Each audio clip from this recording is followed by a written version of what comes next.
I want to speak to you today, not as a teacher, not as a man of words, but as someone who, just like you, has felt the ache of being misunderstood, the heaviness of trying to explain yourself to someone who's already turned their heart away.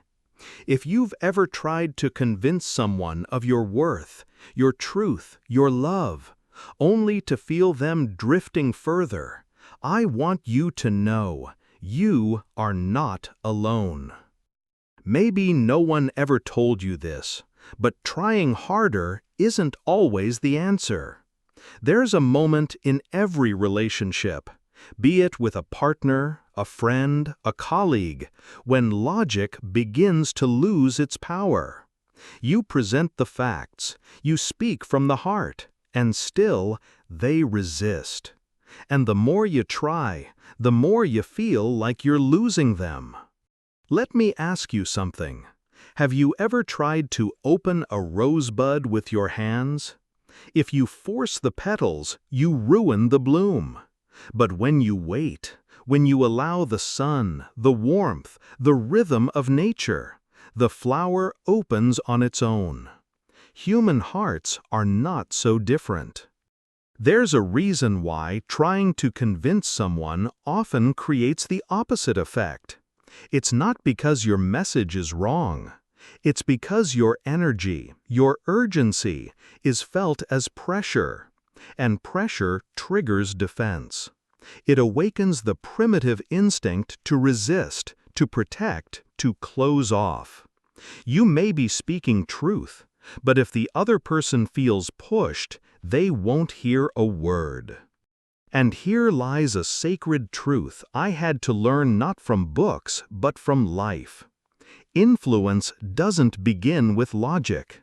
It begins with listening. Not listening to respond, but listening to understand. When a person feels seen, they soften. When they feel safe, they open. But how can we offer safety when we're full of fear ourselves? When we're desperate to be heard, to be right, to be loved back? It starts here, inside, with self-respect, with letting go of the need to prove anything to anyone. You don't need to explain your soul to those unwilling to see it. You don't need to win someone over by force. Real connection can't be forced. It can only be allowed. Sometimes the most powerful thing you can do is pause, breathe, and say with calm, "I understand how you feel." Not because you agree, but because you see their humanity. That sentence, spoken without defensiveness, can disarm even the most closed heart. Remember, you cannot carry someone to clarity. You can only be clear yourself. You cannot force someone to value you, but you can value yourself so deeply that their recognition becomes a bonus, not a necessity. I've seen families torn apart because each side was trying to win. I've seen marriages dissolved under the weight of needing to be right. I've seen friendships end, not because of disagreement, but because no one paused to truly listen. So today, I invite you to do something different. Stop pushing. Start seeing. And in that stillness, something sacred may happen. There's a question that changed the way I approached every conversation. What pain might this person be carrying that I cannot see? Because behind every wall of resistance is a wound. Behind every argument is fear. And behind every "I don't want to talk about it" is often someone who never felt safe enough to speak. We think our words will rescue the situation. We prepare explanations. We replay scenes in our minds. We practice the perfect comeback. But life rarely listens to rehearsals. What it responds to is presence. Calm presence.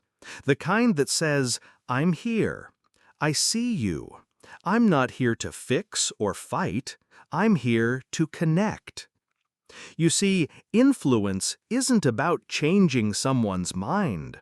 It's about creating the conditions where change becomes possible. And those conditions are built with silence, humility, and warmth, not with debate. Years ago, I was approached by a man after one of my lectures. He was frustrated. He told me his teenage son was rebellious, didn't listen, didn't respect him. I've told him 1,000 times, he said. He just doesn't get it. I asked him gently, and how many times have you asked him what he's feeling? The man paused. I haven't, he said.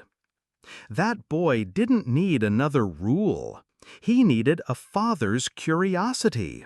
He needed space to be seen without judgment. And slowly, that man began to change. Not his son, himself. And the boy noticed. Over time, their relationship softened, because hearts respond to hearts, not commands. Maybe today you're trying to convince someone to love you again, to forgive, to stay. And maybe every attempt feels like sand slipping through your fingers. If that's the case, I want to say something hard but necessary. Your worth is not proven by their return. Your voice does not become more valid by their agreement. And your peace does not depend on their awakening. There is a deeper freedom available. It's called surrender. Not giving up, but letting go of control, of the illusion that you can manage someone else's timing or transform their lens of the world. When you surrender, you don't shrink.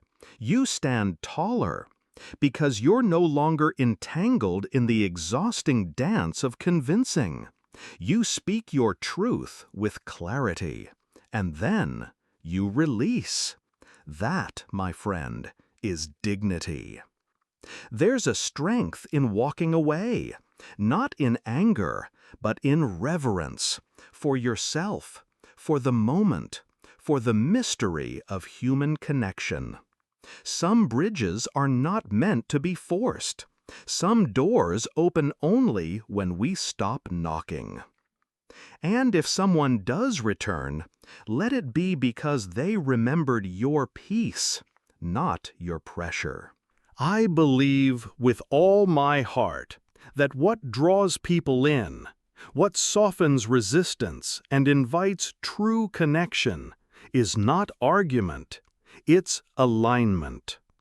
When your spirit is aligned with peace, when your presence radiates clarity and kindness, others feel it, and they either rise to meet it or they drift away. But that drift is not your loss. It is grace in motion. You don't need to shout to be heard. Sometimes the softest voice in the room carries the deepest truth. Think of the ocean. It never competes. It just is. And yet, it shapes the shore. There's a line in Proverbs that has always stayed with me. A gentle answer turns away wrath, but a harsh word stirs up anger. This isn't just wisdom for avoiding conflict. It's a map for healing relationships. Because gentleness isn't weakness. It's restraint. It's choosing to respond from presence, not pride. In my younger years, I thought influence meant being persuasive, having the right words, winning debates. But over time, I learned that the most influential people I ever met were those who didn't try to change me. They just made me feel safe to change myself. Their humility created a space for my own reflection. Maybe today, someone close to you is closed off, cold, defensive.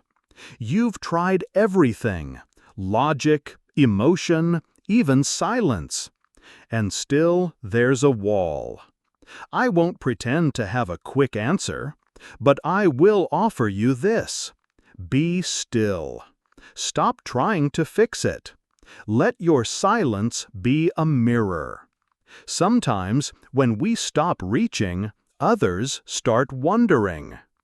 It's in that wondering, in that absence of pressure, that hearts begin to question their own resistance. And maybe, just maybe, they'll come back. Not because you convinced them, but because your peace reminded them of what they lost. And if they don't come back, let that be okay too. Not every absence is a punishment. Some are redirections. Some are the hand of God, removing what would only keep you small. You are not here to beg for love, for respect, for recognition.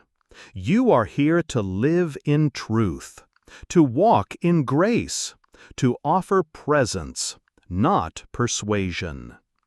So the next time you find yourself in a moment of resistance, ask yourself, am I trying to prove, or am I trying to connect? Because those two paths lead to very different places. One leads to exhaustion, the other to transformation. Let your life speak louder than your arguments. Let your calm unsettle their chaos. And above all, let your soul rest. You don't need to carry the weight of changing anyone. Just be, and trust that those ready to see it will. As we reach the close of this reflection, I want to bring you back to something sacred, something simple.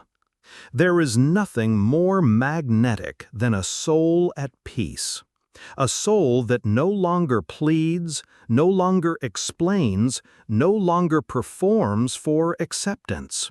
It just is. Steady, soft, sure. Maybe your whole life you were taught that love must be earned, that worth must be proven, that the louder you speak, the more they'll understand. But what if I told you that real power isn't in volume, it's in presence? When you stop trying to convince and start learning to be, everything changes. I remember once meeting a woman who had been through betrayal so deep it shook her very sense of identity. She tried everything to be heard, to explain to the one who hurt her how much damage had been done. But nothing reached him. One day, in tears, she asked me, "What else can I say to make him see?" I took her hands and said, "Maybe the healing begins not when he sees, but when you stop needing him to." That day, she chose silence, not out of defeat, but out of strength. And from that silence, she began to rebuild. Not a relationship, but herself. Her days were no longer measured by someone else's response. They were rooted in her own return, to dignity, to peace, to divine assurance. I share that story because maybe someone listening right now is standing in that same place, tired, broken, waiting to be seen. And I want you to hear me clearly. You are already seen by the one who shaped your soul, by the universe that breathes life into your lungs each morning. You were not made to chase anyone's approval. From this day forward, I invite you to walk a new path, a quieter one, a stronger one. Speak less, listen more. Listen not only to others, but to your spirit, to the whispers of your intuition, to the voice of God in the silence. You don't need to win anyone back. You don't need to change any mind. You just need to return to yourself. Start with breath, with truth, with the smallest act of self-respect, with a prayer whispered in solitude. I release the need to be understood. I choose peace instead. From this place, you influence the world, not with words, but with being, not by striving, but by standing. You are not broken. You are not behind. You are awakening. Let that be enough. Let that everything. And when the moment comes, when someone tries to pull you back into the dance of debate, pause, smile gently, and walk on. Not because you are above them, but because you are beyond the need to prove. That, my dear friend, is real power.